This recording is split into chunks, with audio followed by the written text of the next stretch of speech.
안녕하세요. 김상순입니다. 지금 좀 어둡게 나오죠. 예. 지금 여기는, 아산입니다. 충남 아산에 있는 한, 호텔인데요. 어제 10월, 14일, 예. 서울을 출발해서 새벽 4시 반 정도 출발해서요.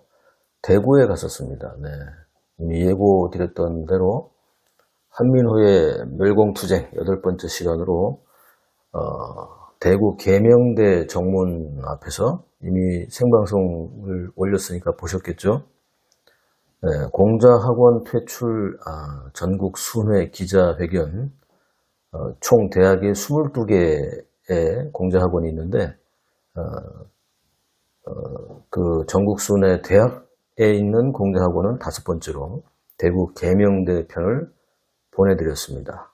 지금 이제 보충 화면으로 또 지금 나가고 있지만 보시다시피 계명대학 동문에서 계명대학 동문에서 11시 45분부터 그 시작을 했고요. 학생들이 막 이제 점심 먹으러 교직원들과 함께 나오는 그런 장면을 지금 보고 계신데요. 이게 10월 14일 오전 11시 45분부터 이곳에서 했습니다.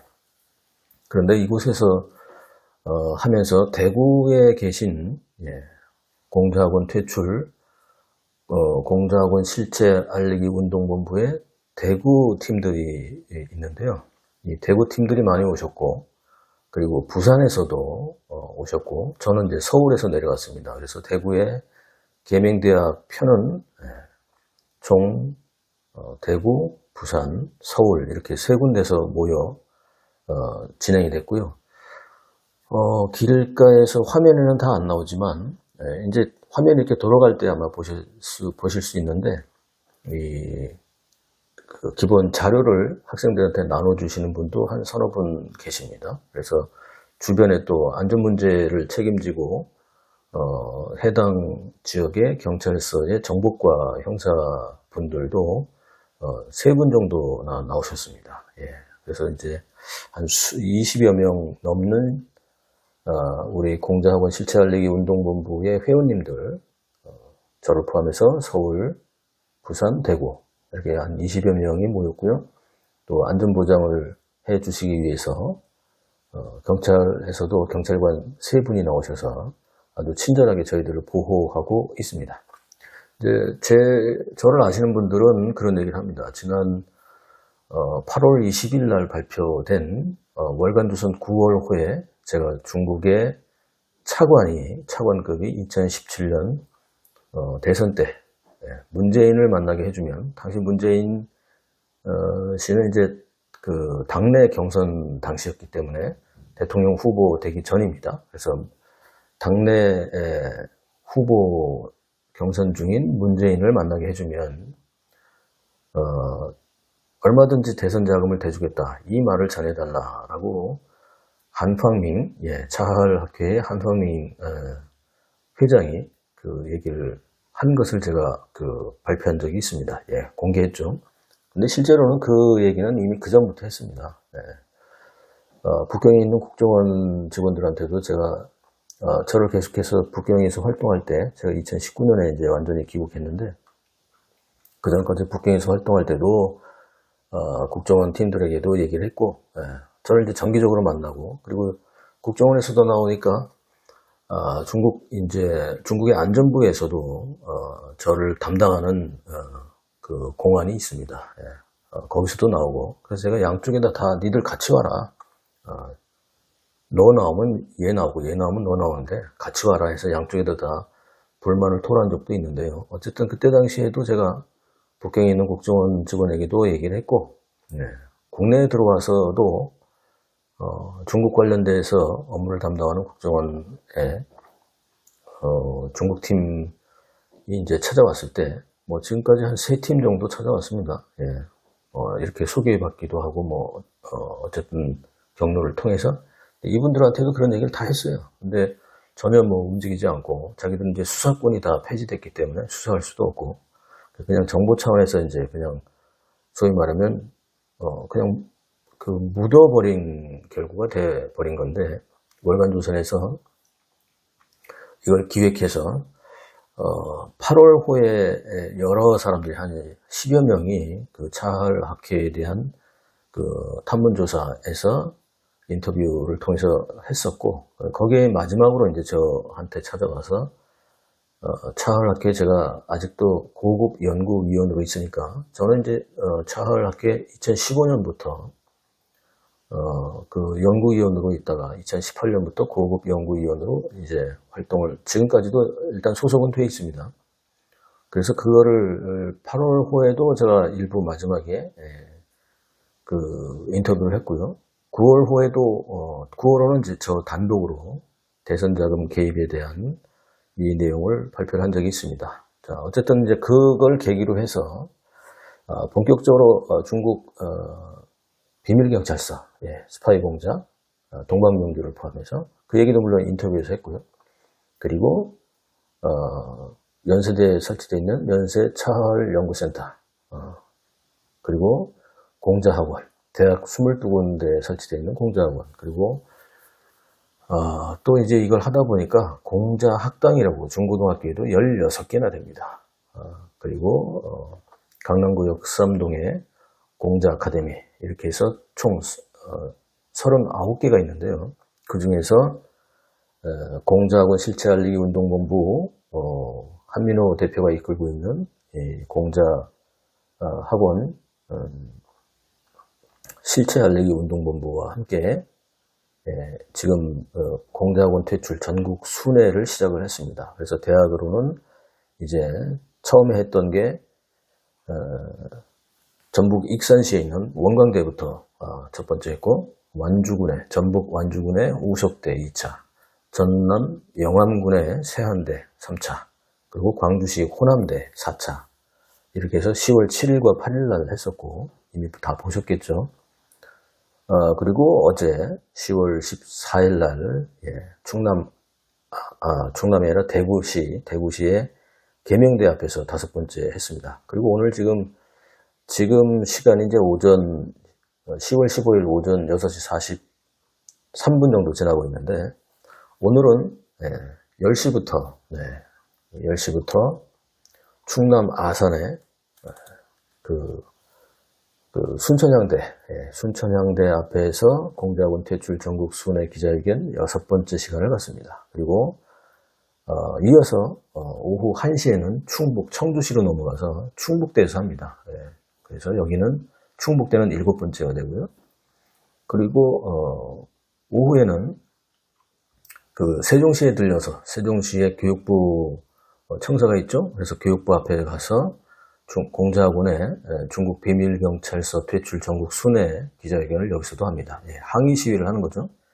그리고 이제 대학으로는 다시 8번째로는 대전시로 갑니다. 충남대가 거기 있죠. 그래서 충남대에 가서 8번째 공자학원 퇴출 전국 순회 기자회견을 하고, 그리고 9번째 대전시에 또 우송대가 있습니다. 우송대에도 공자학원이 있어서 여기까지 오늘 일정입니다. 10월 14일부터 15일까지, 어제부터 오늘까지 이렇게 해서 그걸 지금 준비하고 있고, 그래서 어제 대구시 계명대에서 그 행사가 끝나고 그 부대표이신 부산에 계신 강석정 목사님과 함께 제가 제 차로 지금 아산시로 와서 하룻밤 숙박을 하고, 아침에 일어나서 대구시 계명대에 있었던 내용을 조금 정리를 하면서 오늘 일정까지도 지금 소개하고 있습니다.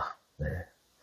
자, 그런데 이제 제가 왜 이제 이걸 지금 하고 있냐면, 사실상 이제 공자학원이 없어질 때가 됐는데도 말입니다. 미국 같은 경우는 이미 2020년대까지만 해도 미국 전역에 118개나 있었다고 합니다. 공자학원이. 그런데 2023년 작년 10월달 기준으로 봤을 때도 이미 10개 이하로 축소가 됐다.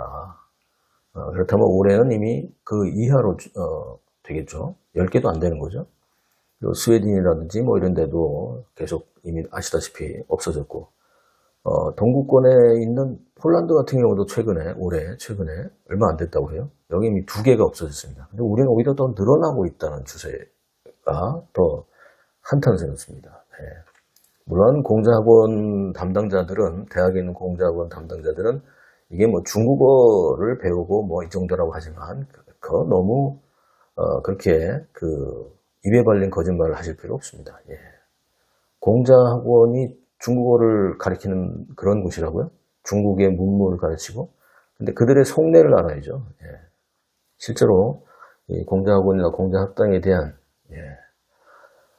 대한민국 국민과 대학생들과 또 고등학생들까지 이렇게 사상교육을 시키고, 시진핑에 대한 시비어 청가, 소위 말하면 이런 걸 하고 있는데, 대학 교수라고 하는 양반들이 그걸 변명하고 있습니다. 예. 연구비 때문에 그런 거죠? 아니면은 또 특히 중고등학교 교장이나 교사들 같은 경우는 또 이거를 이 공자학원, 여기가 이제 사회교육원에서 하거든요. 그러니까 이제 사회과학원, 중국의 사회과학원, 공무원 산하에 있는 싱크탱크입니다.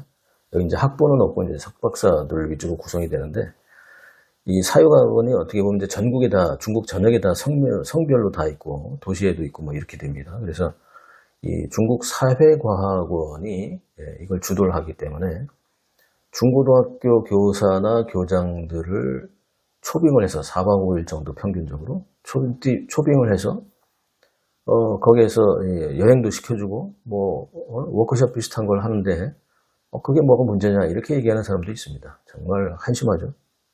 거기에 가서 온갖 향응을 받고 소위 말하면 고등학교 교장이나 교사들 같은 경우는 연구가 아니니까 협력 차원에서 여러 가지 경비도 지원을 받고 뒷돈도 좀 받죠. 밤에 밤무대에 향응도 받고 그 비일비재합니다. 그리고 약점이 잡히는 건데, 이를테면 대학 교수 같은 경우에도요. 대학 교수들 같은 경우에도 가게 되면 이제 그 특강 위주로 처음에 불러냅니다. 그래서 가면 특강 간단하게 하고, 저담회 비슷하게 뭐 이렇게 행사를 일단 해야 되니까 그렇게 해놓고 그 뒤에 이제 여러 군데를 끌고 다닙니다. 예. 이를테면 북경에 왔는데도 장각이라든지 그 관광지들 있죠. 이런 데 데리고 가고, 밤에는 상상 이상으로 여러분들 이미 여흥을 접대를 제공받습니다. 그리고 연구비를 이제 더 받게 되고, 또 다른 사람을 또 소개하라고 하고, 이게 무슨 다단계도 아니고 다른 교수들 좀 소개해라 이런 분야 저런 분야를 요구해서 소개하고, 그리고 자료를 정기적으로 받고, 이렇게 해서 이제 넘어오게 되면 계속해서 좀 더 비밀스러운 그런 작업들을 시키죠. 물론 돈은 더 줍니다만 이렇게 넘어간 사람들이 많이 있습니다. 이러다 보니까 정치인들도 그렇고 신문 언론 기자, 대학교 교수들 이런 사람들을 마치 중국에 갔다 와서 자기 중국 친구가 굉장히 많은 것처럼 고위층하고 알고 있다고 얘기하고 있는 이런 사람들을 보면 참 한심합니다. 실제로 고위층이 어디까지가 고위층일까요? 네. 중국에서 소위 말하면 당에서 장관 차관급 이상인데, 이 사람들은 그냥 당서기, 총서기 하니까 그게 다 같은 건 줄 알아요. 저 지방에 우리 같으면 면단위, 리단위 이런 작은 예를 들면 대도시 같은 경우는 무슨 구의 그 동 있잖아요. 동장 같은 사람들도 다 총석이에요. 총석이 우리 같은 동이나 이런 것들도 행정구역에서 보면 총석이 서기니까 다 총석이 서기면 다 시진핑하고 똑같은 줄 알아. 이렇게 멍청한 사람들이 자기가 고위층이 있다 이렇게 하는데, 막상 제가 그래서 명함을 달라고 해서 보면 아주 웃기지도 않습니다. 우리 그 동장, 이장 이런 정도거든요. 참 기가 막힙니다. 이게 진짜 선무당이 사람을 잡는다고. 그래서 이런 것들에 대한 걸 좀 우리가 알려야 된다. 중요한 건 뭐냐면, 정말 중국어만 가르치고 있다고 한다면 왜 그걸 굳이 공자학원이라고 미국이나 서구 유럽에서 다 이게 쫓아내겠습니까? 오히려 더 많이 늘어야죠. 근데 우리 딱 한마디로 정리되죠. 공자학원에 공자가 없다. 예. 이건 세계 사람들이 이제 다 아는 사실입니다. 그럼에도 불구하고 그럼 굳이 그렇게 공자학원이라는 게 공자도 없이 공자에 대한 사상이나 학문을 가리키는 것도 아닌데 이걸 하고 있다는 게 우습지 않습니까? 그러면 중국어 어학원을 만들든지, 예를 들어서. 중국어를 가르쳐야 된다면. 그 중국 문화를 하면 중국 문화연구소 이런 걸 만들면 됩니다. 예, 그래서 실제로 중국어를 가르치고 실제로 중국 문화를 교류하고 이걸 누가 반대하겠습니까? 그런데 공자학원이라는 걸 앞에다 딱 내세워 놓고 마치 공자의 학문이나 동양에서 유명한 철학자 중에 한 사람이 이 사람을 앞에 내세워 놓고는 실제로 뒤에서는 다른 뒷거래를 하고 공산당에 대한 선동을 그 안에서 하고 있고 거기 와서 그 있는 학생들한테 암암리에 알게 모르게 세뇌 교육을 시키는 공산당 사회주의 이런 부분에 대한 거를 세뇌시키는 소위 일종의 우리가 그 586 세대에 그 좌파들 그냥 교육시키는 거 있잖아요. 이념 교육시키는 거. 이거와 같은 거예요. 이렇게 위험합니다. 예.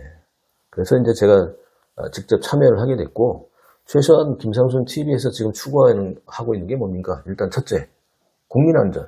둘째, 예. 그 다음에 국익수호. 그 다음에 셋째, 뭡니까? 예. 국격 제고. 예. 그래서 친중, 혐중, 이거, 반중, 이거 아니고 중국 공산당의 체제를 연구해서 거기에 대한 체제 전체에 대한 모순점을 우리가 팩트체크로 찾아내고 그렇다면 중국의 경제가 막 발전하고 있으니까 우리도 경험했듯이 발전 이론에 따라서 경제가 발전하게 되면 일반 기층에 있는 일반 민중들이 중산계층으로 이렇게 돈을 버니까 올라가게 되잖아요. 그럼 중산계층 같은 경우는 이를테면은 지식층이라든지 아니면 부로 경제적으로 봤을 때 어느 정도 자립할 수 있고 자기가 뭔가 그 경제적으로 남의 도움을 받지 않고 자기 생활을 누릴 수 있는 이런 중산계층이 늘어날 수밖에 없습니다. 경제가 발전하니까. 그러면 이 사람들은 중산계층의 특징은 뭡니까? 자율성이거든요. 예.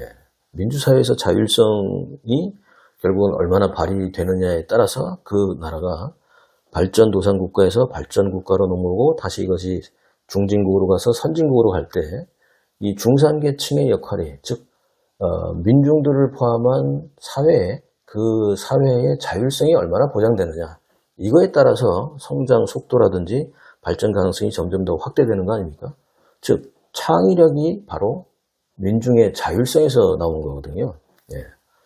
그 이전에는 뭐 그 어느 나라도 대한민국을 포함해서 어느 나라도 강한 정부가 소위 말하면 뭐 스테이트 코퍼레티즘이라든가 사회학에서만 얘기하자면 이런 강한 정부가 그냥 국가 독점 자본주의 뭐 이를테면 이런 형태로 국가가 끌고 갈 수밖에 없는 환경일 수밖에 없습니다. 뭐 각 독립을 했다거나 뭐 기본 자본이 없으니까. 그런데 이것이 이제 어느 정도 발전하고 거기서 이제 문턱을 넘어가는 그 중진국 문턱을 넘어가는 과정이 되게 되면 민중과 사회의 부가 축적이 되고 또 지식이 축적이 되고 이러다 보니까 자율성이 어느 정도 확보가 되기 때문에 정부에서 아무리 강한 정부도 이것을 프레스에서 누르라고 해도 눌러지지가 않습니다. 이게 바로 대한민국이나 이런 뭐 대만도 그렇고 일본이나 그 기타 선진국도 그런 과정을 우리보다 빨랐지만 겪어왔던 거거든요. 중국도 지금 여기에 들어와 있습니다. 이미 뭐 그 중진국에 대한 기준이 1만 불 이상이잖아요. 1인당 평균 GDP. 그런 거에 들어와 있는 중국에서 우리가 공산당의 체제에 대한 모순점을 김상순 TV에서는 보고 그 뒤에 중국 사회가 그러면 어떻게 지금 변해와 있느냐 이걸 우리가 체크를 해서 거기에 대한 불만 요소라든지 여러 가지 문제점들이 이제 막 드러나고 있거든요. 그리고 그걸 통해서 그렇다면 중국 경제가 과연 건전하게 지금 실물 경제가 가고 있느냐 이걸 이제 제가 체크해서 정치, 사회 그리고 거기에 덧붙여진 경제 문제를 제가 분석해서 김상순 TV에서 보내드리고 있고 녹화 방송으로는 여러 가지로 실질적으로 중국 사회가 어떻게 변해가는지 어떤 불만이 있는지 어떤 사회 고발이 있는지 어떤 모순점이 있는지 이런 것들을 지금 계속해서 5년 동안 하고 있습니다. 근데 그 과정 중에 하나가 바로 이제 본격적으로 공자학원 퇴출에 제가 참여하고 있는 거고요. 최소한 일단 22개는 할 겁니다. 제가 22개의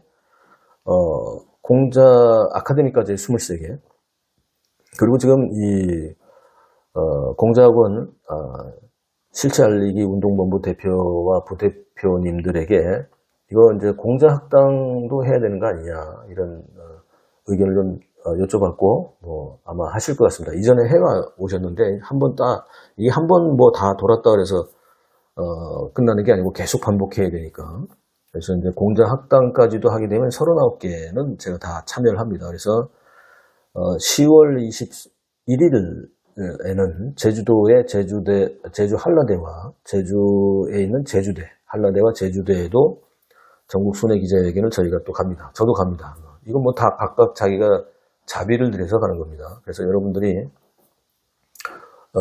지금 밑에 그 자막 나가죠? 그래서 그 후원도 좀 해주시고, 예, 저 포함해서 좀 많이 좀 후원을 해주십시오. 이 우파 방송이나 좌파 방송에 뭐 극으로 가는 데는 뭐 돈이 막 그렇게 후원금이 그렇게 많이 쏟아지는데 왜 이렇게 열심히 노력하고 있는 이런 데는 그냥 좋아요도 그냥 누르는 둥 마는 둥. 또 어떤 분들은 누르면 또 이게 안 눌러진다고도 합니다. 어쨌든 이제 김상순 TV 채널에 SNS에 많이 공유해 주시고 홍보해 주시고 좋아요도 누르시고 후원도 좀 많이 해주세요. 이제 뭐 전국을 다니다 보니까 여러 가지로 그 비용들이 많이 들어가고 있습니다. 예. 그래서 이제 여러분들이 많은 성원이 좀 필요하고요. 자, 어찌됐든 지금 현재 오늘은 6시 57분 현재 충남 아산시 순천향대에서 조금 떨어져 있는 그 호텔에 아주 작은 호텔입니다. 뭐 사실은 호텔 이름은 호텔인데 사실 모텔이죠. 예. 그래서 지금 이제 아침에 조금 한 4시 5시 정도 되니까 또 일어나서 오늘 준비를 하다가 그 계명대에 대한 소위 말하면 이제 추가 보충 설명을 좀 하기 위해서 자리에 앉았습니다. 예.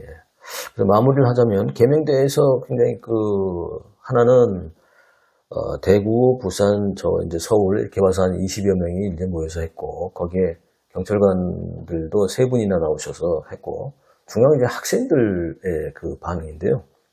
11시 45분이니까 점심시간이 이제 끝나서 이제 막 이제 그 사거리에 동문 사거리에 이제 학생들이 계속 지금 화면에 보시다시피 계속 나가고 있는데 이 학생들이 저희가 태극기를 옆에 이제 꽂아놓고 애국가를 부르고 이럴 때 이제 그 학생들이 일부 학생들이 쭈삣쭈삣해요. 서 있는 학생도 있고 이제 애국가가 나오고 국기에 대한 경례하고 뭐 이렇게 순국선열에 대한 묵념 이런 이제 기본 행사를 하는데 어떤 학생들은 이제 그걸 그대로 좀 예의를 갖추는 학생들도 있고 이걸 그냥 나도 이거 경례를 해야 되나? 뭐 혹은 뭐 이렇게 하는 학생들은 얼굴 표정을 보면 우리가 알죠. 제가 이제 그걸 다 찍고 있으니까 보게 되는데 보면 이걸 해야 될까 말까 고민하는데 또 하자니 멋쩍고 또 그냥 여기 서 있자니 그렇고 해서 그냥 미안한 표정으로 이렇게 지나가는 표정들을 아마 여러분들 보실 겁니다. 예. 이게 이제 우석대회 할 때는 이제 중국 학생들이 지나가면서 그런 걸 모르니까 우리 행사에 대한 기본적인 국기에 대한 경례나 뭐 묵념이나 그리고 애국가 제창에 대한 뭘 모르니까 하지만 오늘 지금 이렇게 지금 보시는 이 화면은 이제 다 여기는 중국 학생들이 없었습니다. 지나가는 말을 제가 듣고 이렇게 보면 이제 한국 학생들이니까 이제 그런 예를 좀 갖추기도 그렇고 안 갖추기도 그렇고 그래서 어떤 분들은 그 학생들이 뭐 댓글에 올라온 거에 보면 생방송 댓글에 나중에 보니까 젊은 애들이 그 예의를 안 갖춘다 뭐 이렇게 이제 비판하시는 분도 계신데 사실은 그게 아니고 현장에서 보면 또 다릅니다. 그래서 모든 문제는 어쨌든 현장에서 다 이게 파악이 되는 거거든요. 그래서 이제 그 댓글은 오해였다. 그래서 우리 젊은 학생들이 관심 있게 지나가고 있었고 실제로 사거리에서 신호등을 기다리면서도 저희들이 하는 얘기 성명서 발표라든지 그 공작원을 퇴출을 왜 시켜야 되는지 이런 부분에 대한 얘기를 할 때 그걸 이렇게 자기들끼리 막 떠들고 깔깔거리고 그러지 않고 이 경청하는 모습을 비록 이제 뒷모습으로 이제 건너가야 되는 저쪽 그 신호등을 바뀌기를 보고 있지만 그러나 듣는 모습을 제가 봤습니다. 여러분들 이제 화면에 이렇게 지나갈 때 보면 아마 보이실 겁니다. 안 그러면 막 떠들어야 되는데 애들이 막 자기들 장난하고 그런 게 없었다는 거. 그래서 젊은 우리 학생들, 우리 젊은 층들이 우리 후배들이요, 후세대들이 그렇게 호락호락하지 않는다. 그래서 뭐 요즘 젊은 애들이 뭐 버릇이 없다, 뭐 예의도 없다 그게 아니라 저들 나름대로 오히려 이 지금 현재 시대에 필요한 고민들을 하고 있을 겁니다. 저 같은 경우는 이제 586 세대니까 386이죠 예전에 지금 이제 586 세대가 됐습니다. 이 586 세대에 우리 데모하는 거, 뭐 시위하는 거 이게 자연스럽죠. 누구나 다 할 줄 알죠. 꼭 이게 뭐 좌팔에서 하는 게 아니라. 그래서 뭐, 웬만한 노래든 다 따라할 수 있고, 국어 어떻게 하는지 외칠 수 있고, 뭐, 그 화염병도 뭐 많은 분들이 던져봤을 거고, 뭐 이런 거 했죠. 저도 이제 그런 게 참여한 적이 있고요. 어쨌든 이제 그런 건데, 지금 학생들은 데모할 게 없어요. 예. 데모할 시간도 없어. 그리고 그 정신적인 여력도 없어. 왜? 아시잖아요. 지금 대학 등록금도 자기가 지금 이제 국가에서, 은행에서 빚내서 지금 하잖아요. 그리고 나중에 그걸 이제 졸업하고 갚아야 돼, 이걸. 그러니까 시작부터 이분들은, 우리 후배들은, 저희들은 뭐 이제 그 뭐 국가장학금을 뭐 못 받으면 우리 뭐 그 부모님들 가정장학금이라고 그랬잖아요. 사실 부모들이 거의 다 대주고, 그렇게 해서 이제, 했고, 또 졸업하고 나서도 사실 이제 눈높이만 조금 낮추면 직장 구하는 건 그렇게 어렵지 않았습니다. 그리고 데모를 더 열심히 하면 삼성이나 대기업에서도 그냥 뽑아줘요. 예. 그 일부는 쿼터가 있어가지고. 예전에 그런 게 있었거든요. 근데 지금 어떻습니까? 뭐 취직하기가 어려워요, 이게. 대학 들어가서, 특히 지방대는 더 심하죠. 대학 들어가서 다시 결국 취직이 안 되니까 전문대, 예. 지금 이제 기술을 배우는 전문대 다시 2년제, 3년제 들어가서 기술을 배워서 다시, 취업을 하는. 결국 평생 이제 자기 직업을 가져야 되니까. 뭐 이렇게 몰려있는 젊은 층이라서 그렇게, 그 젊은 애들을 이렇게 나무랄 일이 아닙니다. 얘네들도 지금 고민들이 많아요. 제가 이제 그걸 현장에서, 오늘, 어제 그 대구시 계명대에 우리 학생들이 그런 걸 듣는 장면, 관심 있게 보는 장면, 이들이, 그 생각하는 그런 표정들을 많이 봤습니다. 네. 그래서 이제 그 대구시 계명대에, 지금 이제 분위기를 또 제가 이제 그 알아보기 위해서, 누구라고 지금 얘기하면 또 이제 이사회나 뭐, 지금 또 여기에 그 총장이나 이렇게 해서 또 제재를 받을 수 있으니까 익명으로 하면, 뭐, 그 학장 정도 됩니다. 예.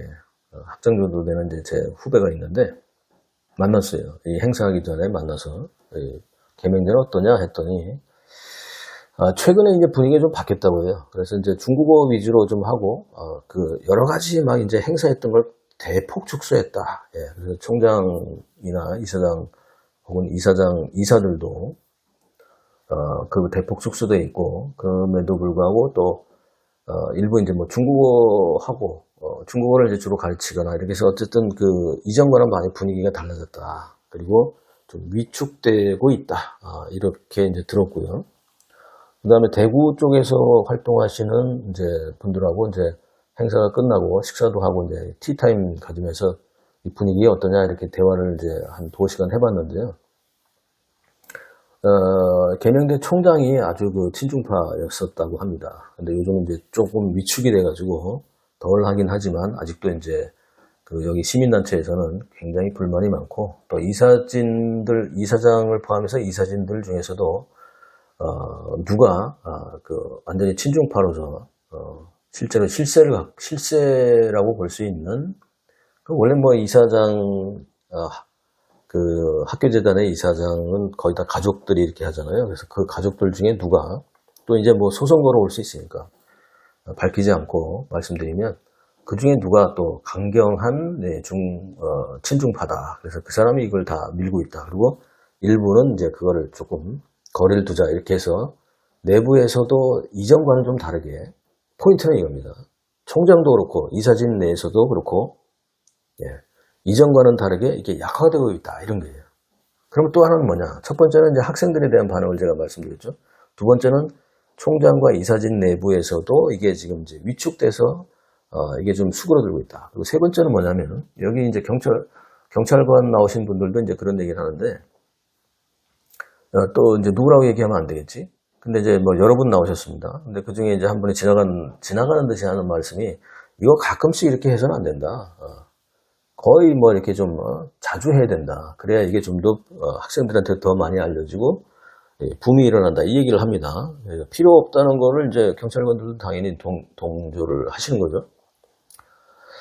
자, 그래서 제가 바로 지금 이 미디어로 최소한 22개 대학에 있는 공자학원을 전국 수련을 하고 있는 거고 이걸 좀 해서 39개 공자학단까지 해서 공자아카데미에서 하려고 하고 있는 거고요. 그리고 이걸 이제 저만 할 게 아니라 다른 그 미디어 연대를 해야 됩니다. 그래서 이 유튜버 중에서 관심 있으신 분들은 저한테 연락을 하세요. 저희들한테 연락하시고, 제가 이번에 서울에 올라가면 저도 이제 그런 걸 그전까지는 혼자 했었는데, 유튜브 연합회를 찾아갈 계획입니다. 그래서 만나기로 했습니다. 회장님을 만나기로 했고, 다른 분이 소개를 해서 이제 우리 강석정 목사님께서, 예, 그 부대표님, 공자학원 실체알리기 운동본부의 부대표님이신 강석정 목사님께서 어제 이렇게 그 아산으로 이렇게 오면서 약속을 했습니다. 그래서 서울 올라가서 이제 만날 건데요. 만나서 이걸 공동으로, 예, 이걸 계속해서 좀 더 확산을 시키자.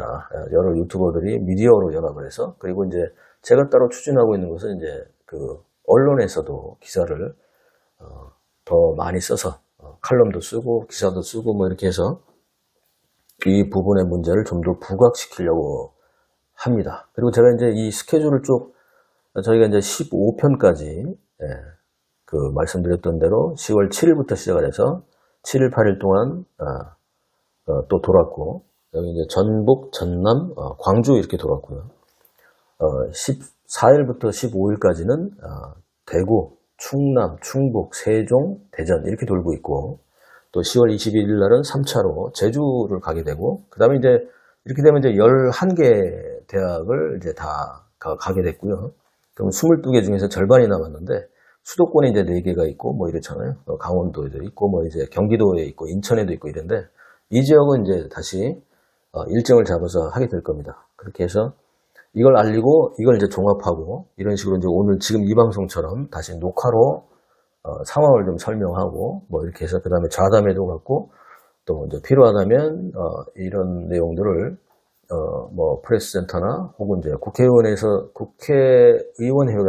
국회의원이 좀 동의를 한다면 국회의원의 힘을 빌려서 거기에 이제 그 간담회실을 빌릴 수가 있잖아요. 그래서 일반은 안 되고, 그래서 이제 국회의원과 함께 국회에서도 이런 걸 해서 보도가 여러 방면으로 될 수 있도록 하겠습니다. 자, 오늘 대구시 계명대에 대한 추가 보충 설명을 드렸고요. 그리고 이제 10월 15일 날 오늘 이제 진행될 순천향대, 충북대, 충남대, 우송대, 여기도 제가 오늘 오전부터 오후까지 하루 종일 다니면서 정리된 내용을 종합해서 녹화 방송으로도 또 요약해서 보내드리도록 하겠습니다. 그리고 이번처럼 이제 종합해서 하는 종합 방송도 또 해서 여러분들이 좀 더 관심을 갖고 보실 수 있도록 하겠습니다. 그래서 마지막으로 일단 이 경비가 많이 들어가요. 예, 솔직히. 그래서 응원 좀 많이들 좀 해주시고요. 두 번째는 뭐냐면,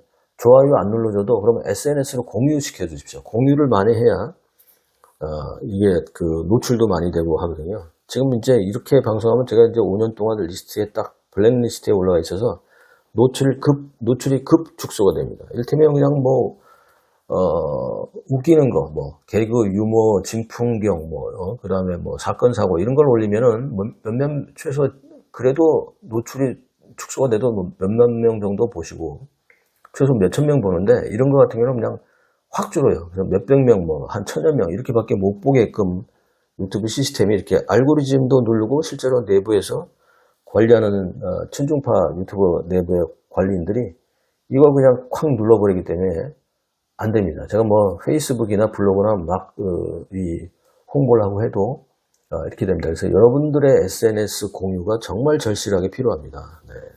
그래서 페이스북에 있는 것도 좀 공유해 주시고, 여기 이걸 유튜브에서 직접 친구분들한테 뭐 이렇게 해서 그걸 링크를 공유해 주시면 그게 이제 기록으로 남거든요. 좋아요, 뭐 이것도 그렇고 댓글도 또 그렇습니다. 그래서 많이 좀 홍보해 주시길 바랍니다. 즉 후원금도 좀 보내주시고 SNS 공유, 좋아요 이런 거 댓글도 좀 귀찮지만 많이 좀 눌러주시기 바랍니다. 공감하신다면 말이죠. 네. 자, 대구시 계명대에 있었던 학생들의 반응, 또 그 학교 내부의 교수들 얘기, 그다음에 이사진에 대한 내용까지, 그리고 경찰 그쪽을 관리하시는 전담하시는 경찰관 분들의 의견까지 포함해서, 그리고 대구 시민단체에 계신 분들의 의견까지 포함해서 종합해서 대구 계명시에 대한 에피소드 내용을 추가로 여러분들에게 소개했습니다. 예. 다음 방송에 다시 뵙겠습니다. 꼭 후원하고 꼭 SNS 이거 좀 많이 좀 부탁드립니다. 예. 사랑합니다. 네. 감사합니다. 화이팅!